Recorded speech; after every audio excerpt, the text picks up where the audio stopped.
আসসালামু আলাইকুম। সবাই কেমন আছেন? আশা করি সবাই ভালো আছেন। আল্লাহর অশেষ রহমত, আলহামদুলিল্লাহ আমিও ভালো আছি। যে যেখান থেকে আমার ভিডিওটি দেখতেছেন আপনাদের সবাইকে অসংখ্য ধন্যবাদ। তো এখানে আমি আজকে গরুর পাও ভেজাইলাম। তো এই পাওগুলি রান্না করব। তার জন্য আর কি 2 প্যাকেট করছিলাম। একবারে রান্না করলে বেশি হয়ে যাবে, আবার বেশি বাসি হলে খেতে মন চায় না।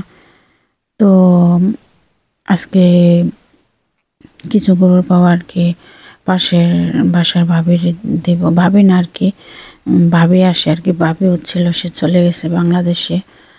তো আমাদের মামি হয়, ওই মামিকে দেব।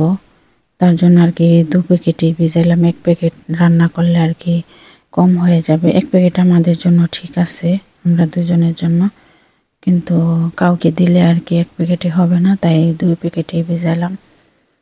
তো আজকে গরুর পাওগুলি অনেক বেশি একটু ময়লা ছিল, তাই বাছতে বাছতে অনেক দেরি হয়ে গেছে। এমনি পরিষ্কারই থাকে, এত বেশি ময়লাকে এমনি বাহিরের কোনো ময়লা না, শুধু লোমগুলি যে থাকে ওই লোমগুলি আজকে একটু বেশি ছিল, তাই সুন্দর করে বেছে নিছি আমি।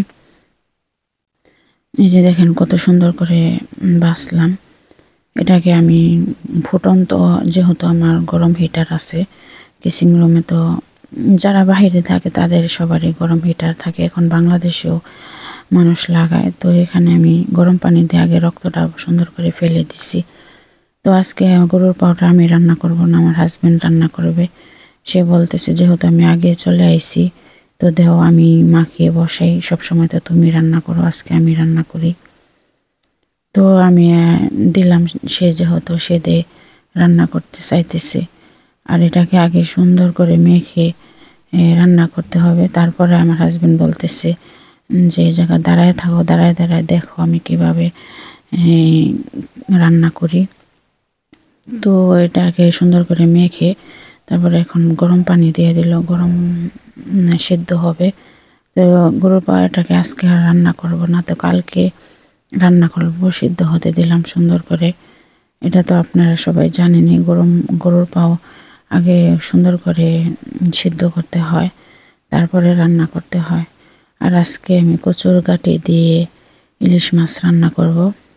এটাকে কচুর গাঁটিও বলে, অনেকে মুখেও বলে, তো আমরা কচুর গাঁটিই বলি। তো ইলিশ মাছটাকে আমি কাটতেছি। আমার কিন্তু কচুর গাঁটি আর লতি, কচু এই জিনিসগুলি অনেক বেশি পছন্দ, ভালো লাগে আমার কাছে খেতে। তো কচুর গাঁটি কিন্তু শরীরের জন্য ভালো, ডাক্তারে কিন্তু খেতে বলে যাদের রক্তশূন্যতা, তারপরে আরও কী কী সমস্যা আর কি মনে আসতেছে না, তো বলে খেতে। তো আমি যখন বাংলাদেশে আসার সময় হাসপাতালে ছিলাম 3-4 দিন ভর্তি। তো ডাক্তারে আমাকে বলছে যে খেতে, কলা ভর্তা করে খেতে।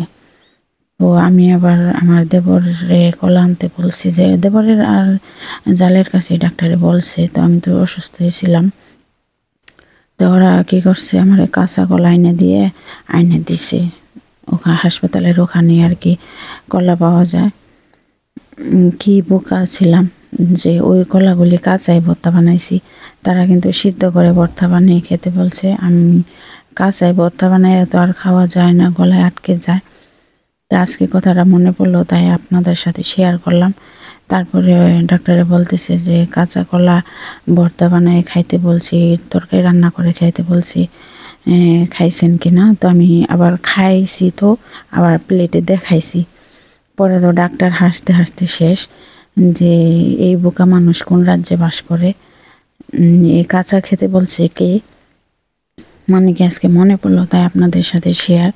আরও আর কি অনেক কথা, তো এত কথা নাই বললাম।